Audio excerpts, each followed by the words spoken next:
Counter-Strike has never been my favorite of Valve's series. As online first-person shooters, I've always preferred Half-Life and its deathmatch counterparts for their diverse set of weapons and science fiction aesthetics, or Team Fortress for its wacky mechanics and range of selectable classes. That being said, community-created content does not necessarily apply to this generalization. Consumers are not bound by the same limitations of aesthetics, game design, or rational thought as the original developers, thereby permitting them to conceive, create, and upload practically anything that comes to mind. Maps are one of the greatest demonstrations of this, and they are no better showcased and examined than in isolation, in the realm of vacant community servers. We shall traverse some such oddities today, seeing what maps, game modes, and plugins the Find Servers tab has to offer. Compared to the other online games running on the Gold Source engine, this one continues to host a ridiculous number of servers, regularly surpassing 8,000. Most of the times when I refresh the server list, there appear around 8,100 joinable games or more. We will start our examination with a baseline of sorts that can be used to judge the other maps. This baseline is one of the most famous first-person shooter maps of all time.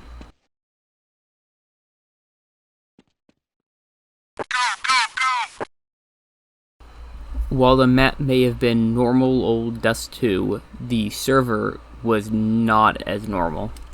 I was berated by Spanish speech right upon joining, and some metal music played when the round started. Add in the odd plugin and the occasional message appearing at the center of your screen, and you've got a pretty standard amount of wackiness that you'd expect from a Counter-Strike community server. The map itself was, well, it's Dust 2. I'm sure you're familiar with it, and really the only modifications were a few decals above some doorways. This server, like many of the others you'll see featured in this video, used Spanish for most of its custom text, including center screen pop-ups and text boxes to the left. I ran around the map for a little while longer just to showcase it, and then promptly left. I only wanted to shake things up very slightly for now, so for the next server, I chose one that was running the map Dust 2 Extended. I first went rightward, snooped around some boxes, and then went towards the left side. I kept equipping and unequipping my silencer for some reason, but I didn't really find much of interest on this version of Dust. I'm not as intricately familiar with its layout, but I'm sure some of you will be able to spot some differences. Another version of Dust 2, and the name of this map caught my eye because, well, who doesn't like them long? I walked out of the spawn room and surveyed my surroundings closely. I tested this ramp and these stairs, and found that all of the ramps and stairs on this map are janky and somewhat nauseating.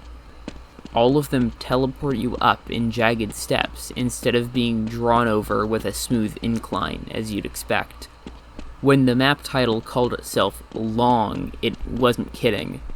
In this version, most of the interconnecting passageways have been blocked off, forcing you to take the longest routes possible to reach your destination. I approached a couple of these dead ends with bemusement and had to turn back. The last thing I did was test out my Glock on this wall, for funsies. Next was a server running CS Crackhouse. This map is a certified hood classic. Literally, kind of, given the setting. I entered the side building first, attempted to exit the map via dumpster, and then hopped the fence to the main building. Next, I brutalized this ladder, and then hopped in a window and found the hostages. Despite the lack of opposition, I still managed to lose. Next round, and having explored the map somewhat, I was sufficiently prepared. I entered the building, rushed up the stairs, found the hostages, under the watchful eye of Bill, of course, and got them out safely. The hostage has been rescued. But the round was not yet over. Clearly, there were several more hostages I had yet to find. So I hastily re-entered the building, stabbed this table, and, with a bit of luck, found the 2 remaining hostages. I interacted with the rather well-dressed addicts and graciously led them out of the building. Pretty cracked, if I do say so myself.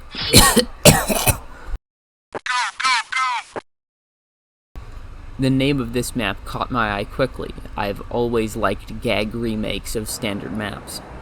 Unfortunately, this one didn't really live up to the hype. I spawned in, shanked a window, and then won. The next round was time for exploration. I quickly found an elevator and entered it to access the first floor. Both bathrooms were locked, and many of the rooms were rather vacant, so I made my way outside. So far, I wasn't seeing anything particularly lethal about the map. I made my way around the cliffside and found myself at this obscure corner of the map with credits. I suppose there wasn't anything actually lethal about the map. It was for a clan named Lethal. Rather disappointing, to be honest.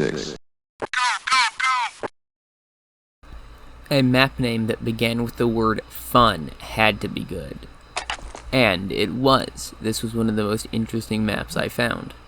It consisted of many gold source brushwork recreations of standard fair attractions. I found myself first at every child's favorite semi-lethal attraction, the grenade toss. I scored a few perfect throws, and then moved on.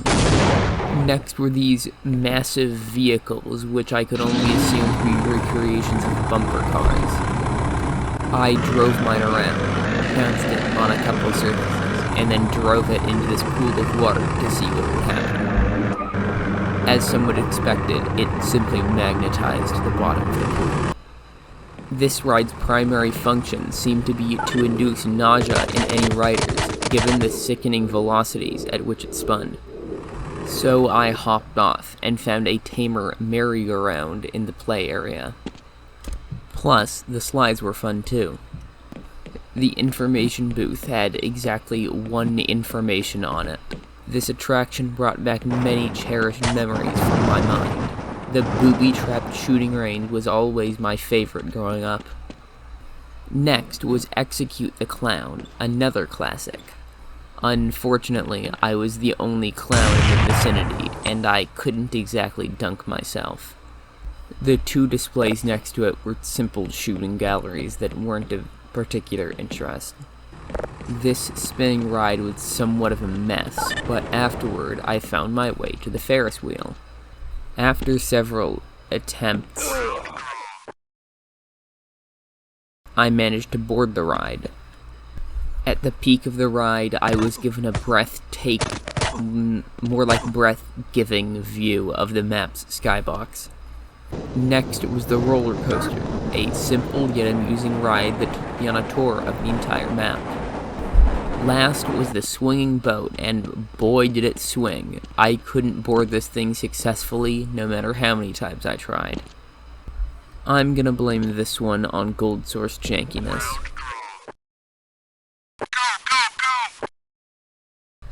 Next was a platforming map.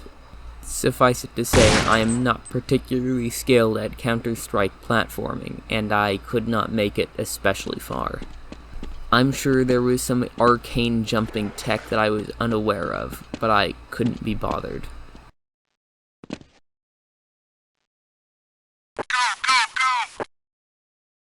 This one was somewhat similar, as it also included some platforming segments.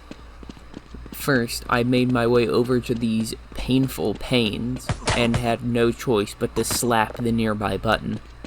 On the ground nearby was a copy of Roller Coaster Tycoon 3, as well as a few other scattered objects. I decided to check for any under-the-bed goodies. There was nothing there but odd night vision rendering effects. The rest of the interior was relatively well constructed, although I'm not especially sure that I'd put Matt by Insane on the door to my own room, but that's fine.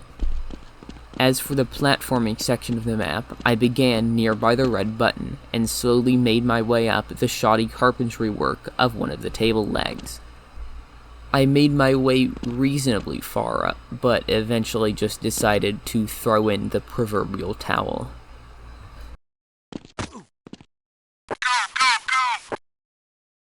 Next was a death run map with a scintillating neon blue aesthetic. I managed to explore the map as far as my skills could take me. I ultimately became stuck at this portion due to my inability to surf.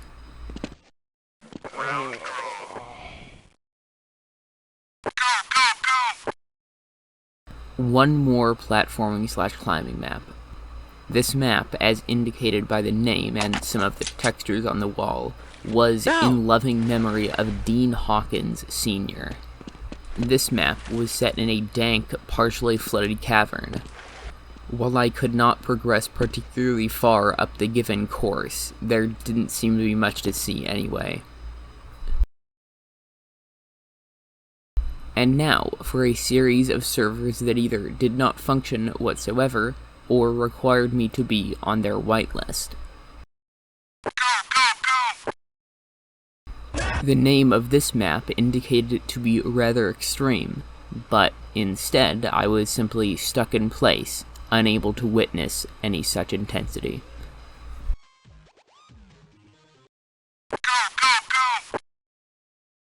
This one stuck me in a completely pitch-black environment, with only the purplish sky to comfort me.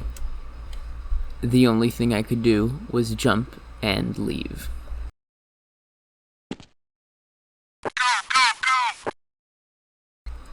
Again, could be an interesting map to explore and interesting game mode to play, but I was simply stuck in place.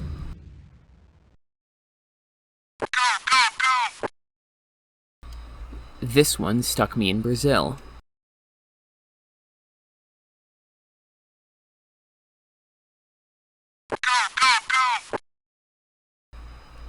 This map had quite an interesting atmosphere, and it did actually allow me to move, albeit at the speed of a crippled snail.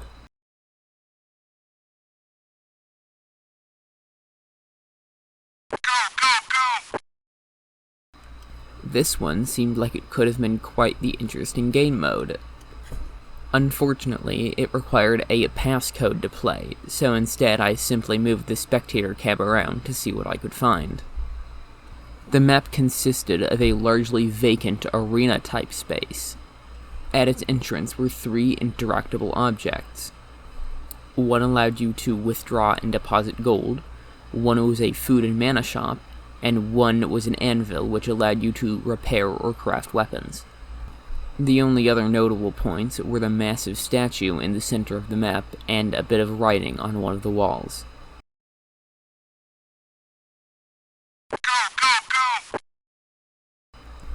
This one spawned me in a walled-in outdoor area.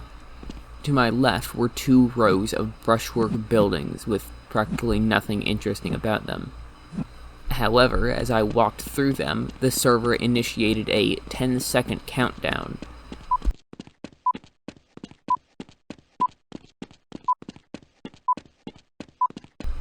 Upon concluding, this happened. That's right, absolutely nothing. Next to this area was another region of grassy ground and stony hills. To be honest though, it looks like someone ate all of the Hammer editor's terrain building features and then regurgitated them all over a grassy plain. Regardless, it was somewhat fun to traverse.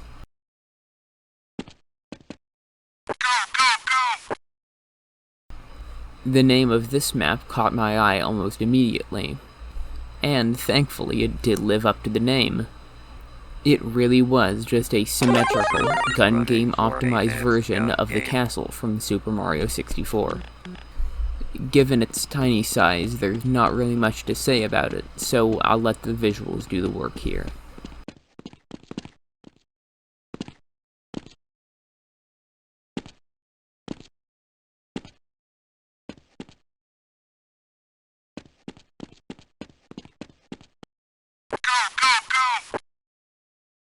The title of this one was pretty blunt, and well, I guess it lived up to the name. The select team message gave some background on the map, stating that it was, quote, specially designed for what the crazy apes think is most important, killing snipers and dodging sniper shots. As one might expect then, the map itself was simply a walled-in, flat plain with a few instances of cover here and there. That's almost as simple as you can get.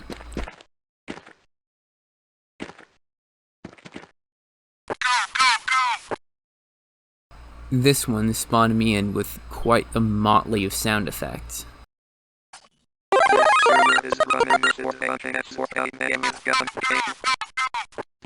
And, well, the map lives up to its name. This is a blue arena. I walked around, but was surprised by another player who had just joined.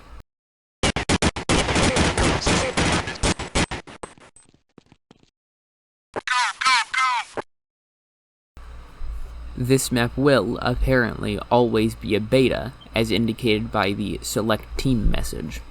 This was another symmetrical arena-style map.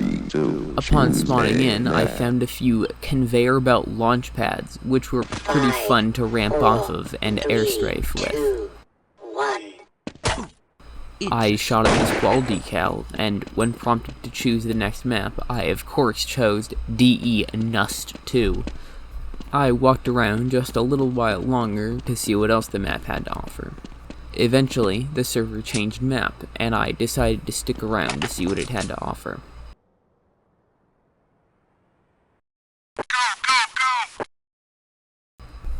As promised, I was brought to Nust 2.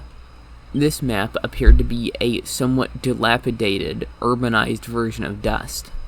Instead of yellow ground and sandstone walls, this map consisted of cold steel and concrete. Warehouses, factories, and other industrial facilities abounded. I made my way first towards bomb site A, finding a security door and some graffiti on the way there. I got a bit off track, however, and ultimately found myself in a warehouse-type environment. I made my way out and up, finding somewhat of a parking area with a few cars. I attempted to exit the map by jumping over this barrier, but there was an invisible wall. I found this map to be one of the best I had explored in the video, a well-executed reimagining of the source material.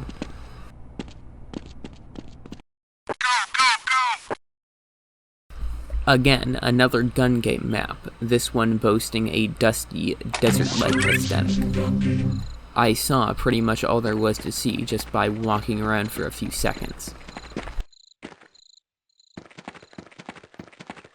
I did see this pool, though, in the center of the map, and I could not resist taking a bit of a splish-splash.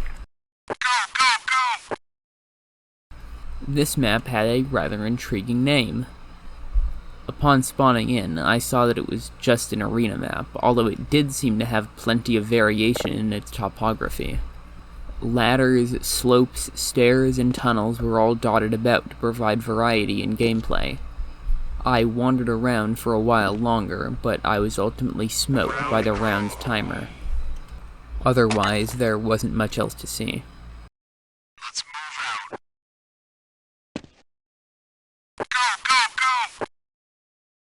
Now this is a quality map. As soon as I saw the map name, I joined it, because I knew I was going to be in for some silly business. Sure enough, I spawned into the neighborhood of a family guy. This map hosted a couple bots, but regardless, I could still have free enough range to explore the map. I spawned into the backyard of one of the houses, and managed to escape via a hole in the fence. Some of the streets were blocked off, either by police car or infinite void, but I managed to make my way to the main town center. Unfortunately, I found myself in a 2v1 and had to flee to one of the backyards. On the way to flank, I penetrated the holes of plenty of fences, ultimately finding my way on the roof of one of the houses. Gazing down from atop my perch, I spied the Pretoria flag in front of the house, and knew that there had to be safety inside. Inside was the Family Guy himself on every television. I made my way about the house, but foolishly, I might add, opened the garage door, which allowed my enemy's entrance to the house. With some clever door use, I managed to gain the upper hand and eliminate one of them.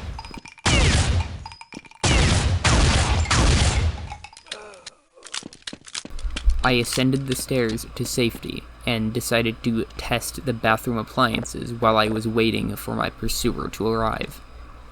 Unfortunately, the round ended before anything could happen.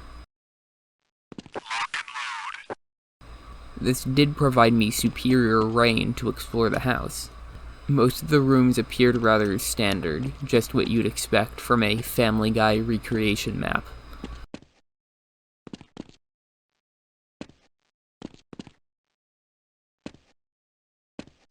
After stepping outside and witnessing a brawl between the two bots, I decided simply to ignore them and continue my exploration.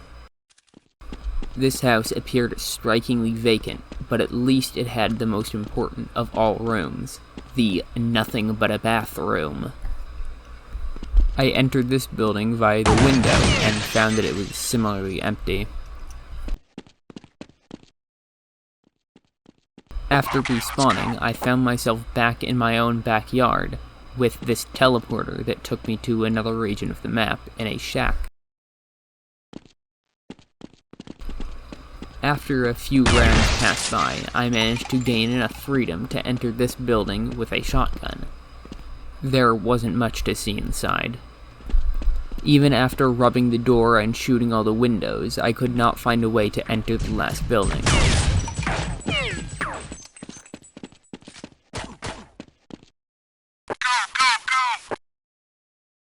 Next was a Trouble in Terrorist Town map that seemed to be of reasonable quality.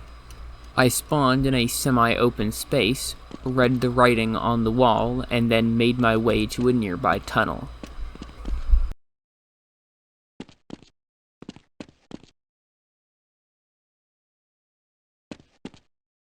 Up to the balcony area I went, eventually finding a cozy room with plenty of drinks to enjoy. So I sat down for a while to watch the television.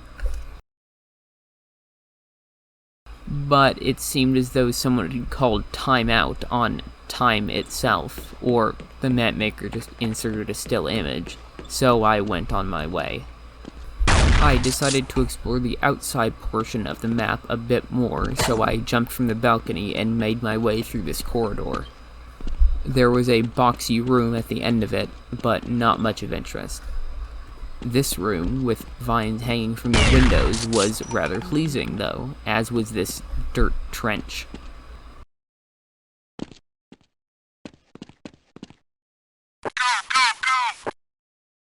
This one lived up to its name. The welcome message described it as a PUBG-like for low-end PCs, which, now that I'm saying it, kind of sounds like low-end PCs, but that's not here nor there. The Team Select message indicated that this map had some very cool Easter eggs, which I'll break it to you right now, I did not find any. After awaiting the beginning of the round, I was up in the plane and ready to drop. I decided to aim for this elevated slope, and upon landing, I found a tiny building nearby, as well as a watchtower. As one might expect from this type of game mode, there were plenty of power-ups, guns, and armor pieces scattered about. In this cave, I happened upon a massive ball, which I proceeded to grasp and throw around a bit. Like most caves, this one had a built-in vending machine lounge area, complete with drinkable uranium. Outside, the red zone, which did not appear to be rendering properly, was closing in quickly. This didn't particularly matter, however, as the round just decided to end on a draw anyways. The next round commenced, and I aimed for this nearer area that appeared to have plenty of gear. There was also a highly stylized chest, which I proceeded to open and loot of its goodies.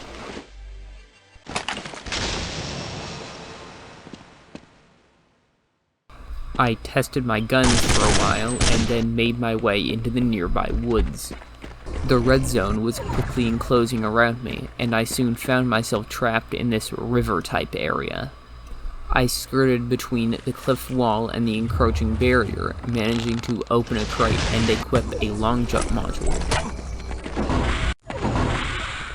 There was, however, no way to escape from my current predicament, so I voluntarily succumbed to the dangers of the red zone.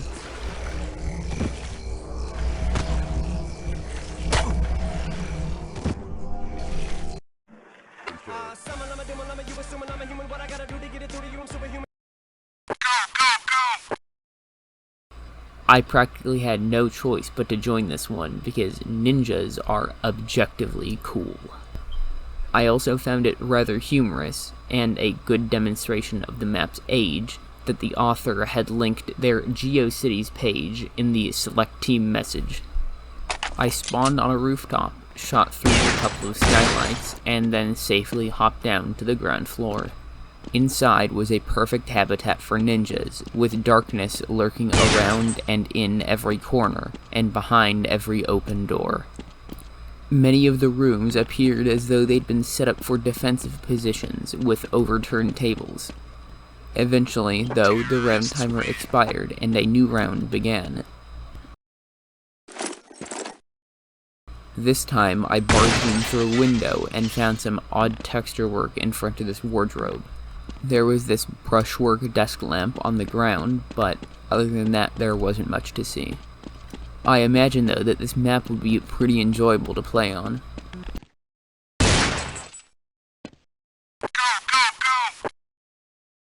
This map was running one of the more unique game modes I encountered.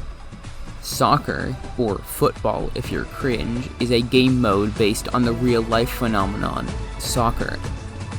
I would assume it to have many of the same rules and limitations, but I only played it on empty servers, so I couldn't really tell you. Upon spawning into this map, there was no ball to kick around, so my only available option was to karate chop. I explored what I could of the tiny map, and, upon nearing the enemy goalie, I was shocked and damaged over time. While they are somewhat obstructed in this map, you can tell that the goalies from each team are Half-Life 1 enemies. One is the alien grunt, and the other is the cut kingpin. There were some map credits by this wall, and getting this close gave me the opportunity to look at some of the sponsors that were plastered all over the map. All were real-life companies of varying functions. They included Dasani, Dunkin' Donuts, Febreze, Xbox, and Best Buy. There wasn't much else to see, so I awaited the map change.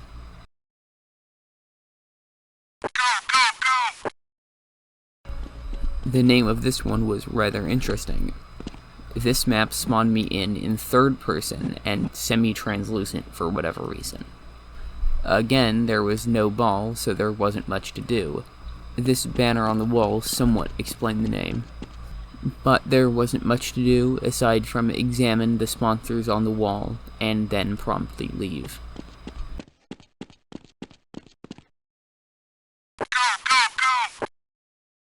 Another soccer map, and this time I was not only given a knife, but a nice little ball to play around with. Stepping on the ball appeared to place it in my possession, and after fiddling around a bit, I decided to score a goal. Results were rather extreme. I like it though. I tested how close I could get to the goal without being damaged, but I may have overstepped the boundary. Then I wanted to see from how far away I could score a goal. Sometimes I even amaze myself. I managed to achieve a personal best of 191 feet, not too shabby.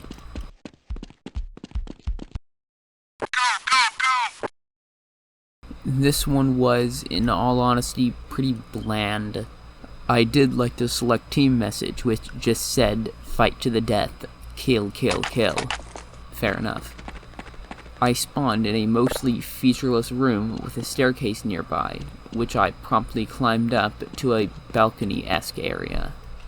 Although there would appear to be at least something to explore, much of this map was extremely basic geometry and hallways. I'm sure this would function well as an arena, but for me there wasn't much to do.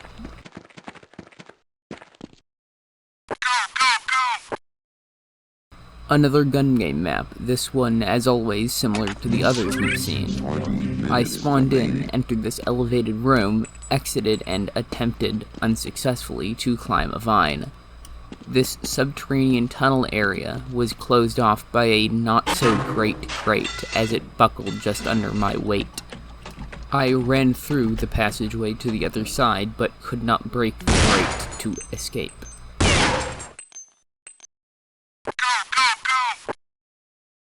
Likely the simplest map name we've come across this far, and it did live up to its title. I spawned in to an accompaniment of flute and guitar, and immediately made my way over to this gentlemanly fellow. He straightened his tie at me, so I attempted to shank him, which he didn't really like. I then squatted on his cranium as though it were an egg, which he similarly seemed to dislike. But there was exploring to be done. Some semi-translucent partitions indicated that there was literally no way out of the map. So I decided to explore all the houses that surrounded me. Most were pretty standard and mundane, except for this one, which had a subterranean access point. Beneath the surface was a mostly concrete and steel series of spacious rooms. There was this warehouse-esque area, and another access point to one of the other houses. But the most interesting part was this gated-off section. Behind these bars appeared to be a facility comprised mostly of steel support girders.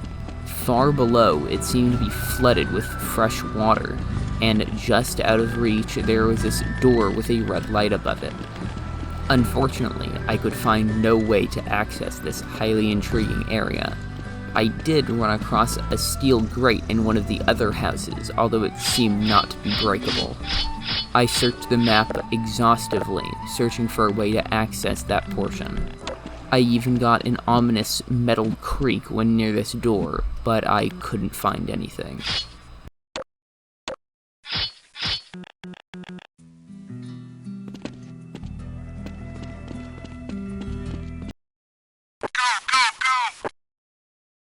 This was another Battle Royale map, like the one we saw earlier. I spawned in the middle of the street and awaited the beginning of the next round. Jumping from the plane, I somehow managed to access this armor piece despite not actually touching it. I traipsed around the empty streets, viewing all the cars and pickups that were available to me. But the encroaching red zone soon forced me nearer to the center. This alcove with storage crates was somewhat interesting though, and it provided me access to a long jump module.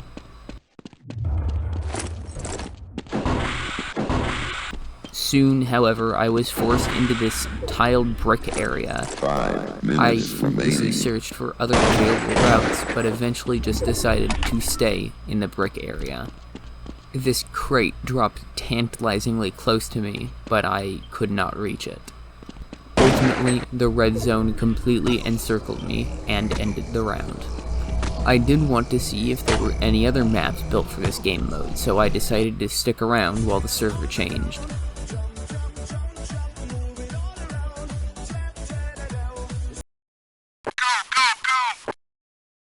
This map placed me in a seemingly abandoned set of urban buildings. While dropping, I noticed that the tallest structure on the map was this crane, which I immediately wanted to summit. I hopped onto its treads and then climbed a ladder all the way to its peak.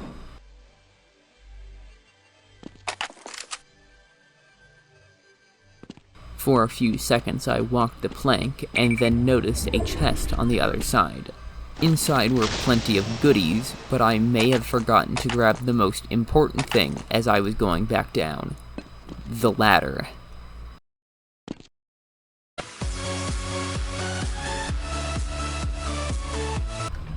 This time, I avoided the crane and instead made my way over to this taller building.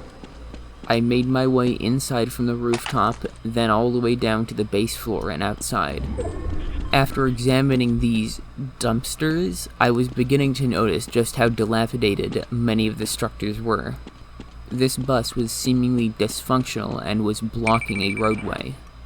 Inside this building was a dimly lit subterranean tunnel that led to a door. Behind it was the scariest thing you can imagine.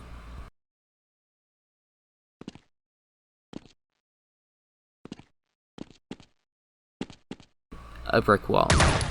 It's frighteningly mundane. Eventually, I became stuck in this portion of the map, forced to explore houses that didn't have much in them. Some of the decals on the wall were pretty interesting though, such as this wanted poster or this sentient cigarette. At this point, I had run out of things to explore, so I simply awaited the round's conclusion.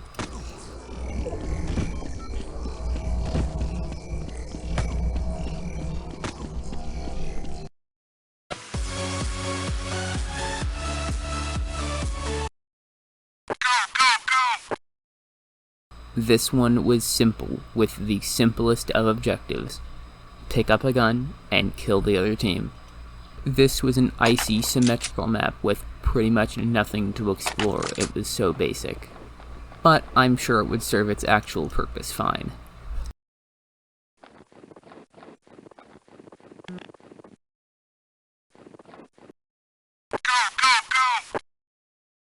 This map was similarly bland. With just a ramp and a few boxes for cover, there wasn't much to see. I immediately waltzed over to these turret-type objects to see if they served any function. They did not.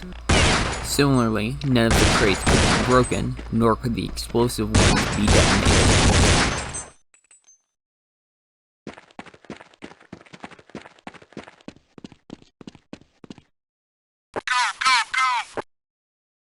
The welcome message of this one was somewhat intriguing with its ASCII firearm, but the map itself was a rather mundane shooting range.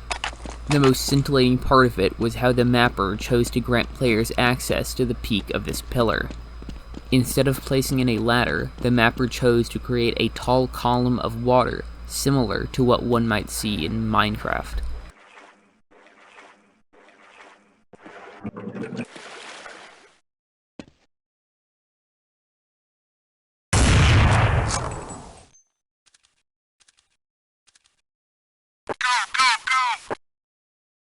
The name of this one was pretty accurate, transpiring in a map with two, I guess you could call them castles, opposing each other. I don't think most medieval castles had shingled roofs, though. I first took a stroll along the bridge and its accompanying path, which took me to an unopenable door and the interior of one of the castle structures. Inside were merely a few tiny rooms filled with crates and barrels. There seemed to be no access to the roof, nor to the boarded-up upper floor. I decided to take a dip before I saw what the other castle was like. There was not much to see below the water's surface, nor was there much to see in the other castle.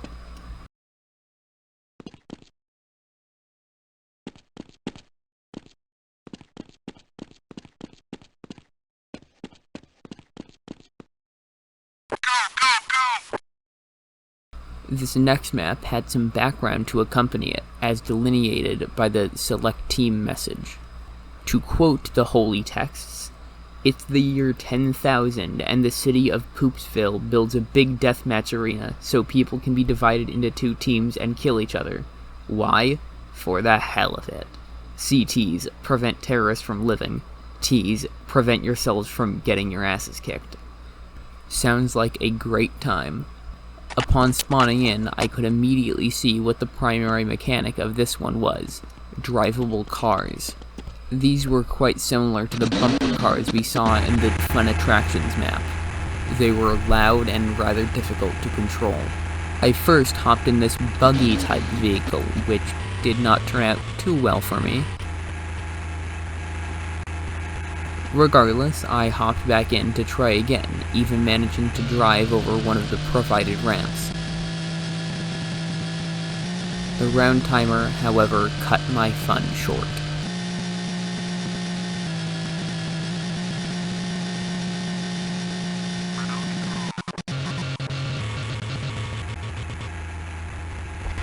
This round, I forewent a vehicle entirely, instead opting to explore around on foot. I immediately came upon this subsection of the map, presumably intended for tricks and stunts using the vehicles. This nearby watchtower-esque structure intrigued me. Instead of a conventional ladder, it had an extremely steep staircase that served a similar function. There wasn't much up there, but upon attempting to leave, I found that it was extremely difficult to climb back down the staircase.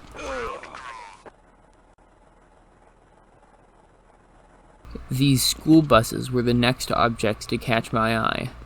They were, in fact, drivable like the rest of the vehicles on the map, albeit exceedingly cumbersome to maneuver due to their massive size.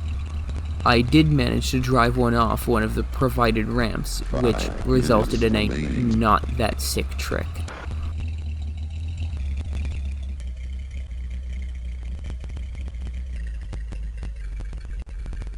At the beginning of the next round, I noticed the presence of several operable skateboards next to the provided automobiles. These could be driven identically to the vehicles, and, well, you know what I have to do. It's time to reuse the joke.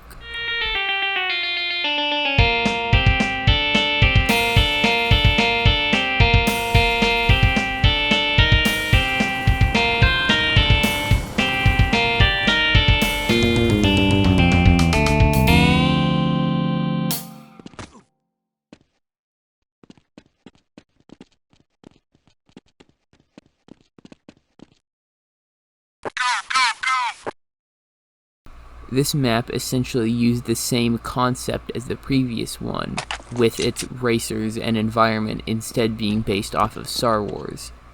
Here, you can duke it out in an arena racing around in land speeders and droids instead of buggies and skateboards. I promptly took one of the land speeders and rode it around for a few laps, before hopping off. I waltzed over to this droid, shot it in the eye to show it who's boss, and then took a ride on it.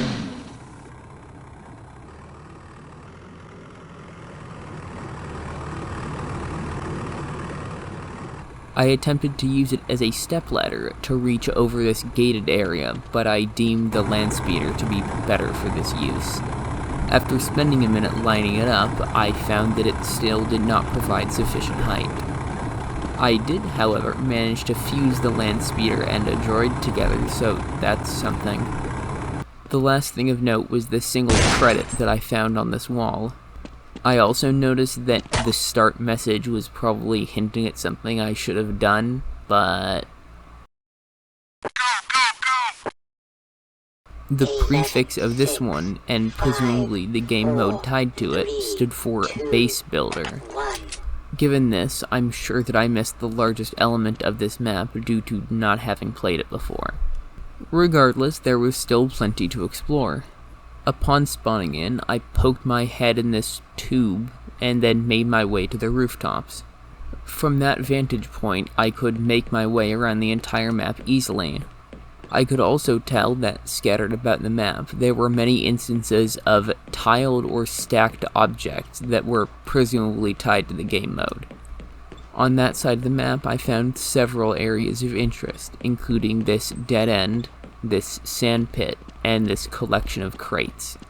In the center of the map was this spacious glass enclosure, which, as you'll see later, is where the zombies are stored before they are released. I trotted around a bit more, awaiting the end of the round, at which point I was respawned back in as a zombie. Here I was in the glass enclosure that we saw earlier. I could do nothing but swing my claws around while I waited.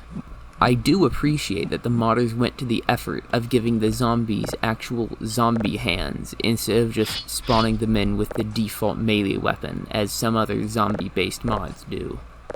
After a few minutes, I was released, but there wasn't much to do as a zombie either.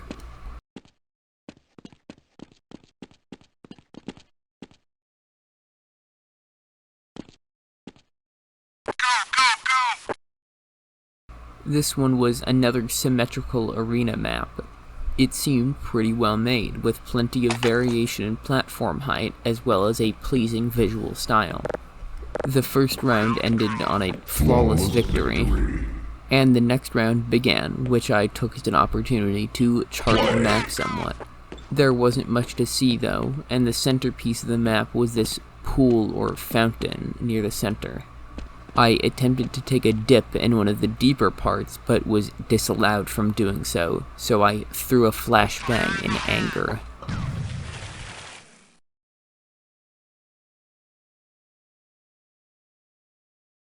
And that's a wrap. These were most of the servers I found of any interest. I had to cut a few out, primarily due to recording errors, but I'm sure this was plenty.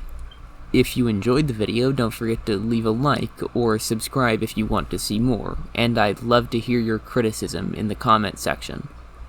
I noticed that the audio in the last one wasn't of great quality, so I made myself a pop filter, which hopefully helped a bit.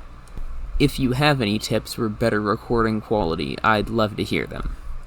The next of these is probably going to be Deathmatch Classic, and then maybe Ricochet. Both of those I found were pretty tiny in terms of both player and server count, so we'll see what happens. Anyway, that's about all I have for you. Keep posted.